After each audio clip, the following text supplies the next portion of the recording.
नेपाल चीन सीमा पर कुदरत का कहर।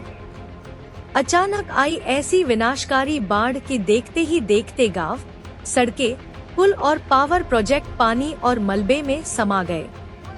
नेपाल के रसुवा इलाके से लेकर चीन के तिब्बत तक तबाही का मंजर दिखाई दे रहा है।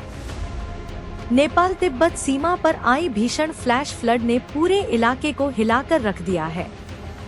ताजा रिपोर्टों के मुताबिक नेपाल में कम से कम 95 लोगों की मौत हो चुकी है, जबकि सैकड़ों लोग अब भी लापता हैं।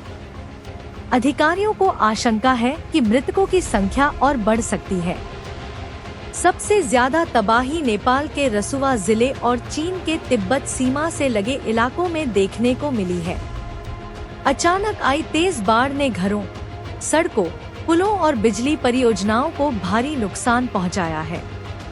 कई इलाकों का संपर्क पूरी तरह टूट गया है। इस त्रासदी का सबसे चिंताजनक पहलू है बड़ी संख्या में लोगों का लापता होना।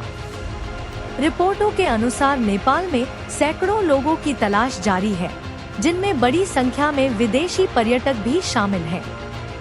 इनमें भारत के तीर्थयात्रियों के भी लापता होने की जानकारी सामने आई है।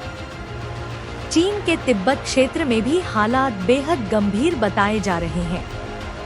चीनी अधिकारियों के मुताबिक वहां भी मौतें हुई हैं और बड़ी संख्या में लोग लापता हैं। यानी यह आपदा सिर्फ नेपाल तक सीमित नहीं रही, बल्कि सीमा के दोनों ओर इसका असर दिखाई दे रहा है।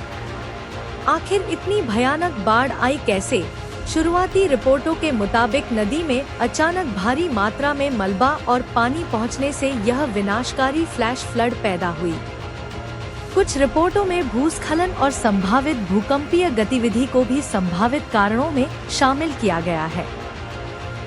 हालांकि आपदा के सटीक कारणों की जांच अभी जारी है।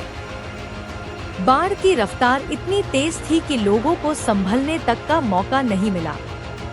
कई जगहों पर सड़कें और पुल बह गए, जिससे राहत और बचाव अभियान भी बेहद मुश्किल हो गया है। खराब मौसम और कठिन हिमालयी भूगोल के कारण हेलीकॉप्टरों को भी प्रभावित इलाकों तक पहुंचने में परेशानी हो रही है। नेपाल की सेना और सुरक्षा एजेंसियां राहत एवं बचाव अभियान में जुटी हैं। लापता लोगों की तलाश की जा रही है और प्रभावित इलाकों से लोगों को सुरक्षित निकालने की कोशिश जारी है। लेकिन सबसे बड़ा सवाल अब भी यही है, इस आपदा की पूरी तस्वीर सामने आने के बाद नुकसान कितना बड़ा निकलेगा? क्योंकि अभी भी सैकड़ों लोगों का कोई पता नहीं है और कई प्रभावित इलाकों तक राहत टीमों की पहुंच मुश्किल बनी हुई है। नेपाल और तिब्बत की सीमा पर आई यह त्रासदी एक बार फिर दिखाती है कि हिमालयी क्षेत्रों में अचानक आने वाली प्राकृतिक आपदाएं कितनी तेजी से बड़े संकट में बदल सकती हैं। जैसे जैसे रेस्क्यू ऑपरेशन आगे बढ़ेगा, मृतकों और लापता लोगों का आंकड़ा भी बदल सकता है। इसलिए इस वक्त सामने आ रहे आंकड़ों को प्रारंभिक आंकड़ों के तौर पर ही देखना जरूरी है।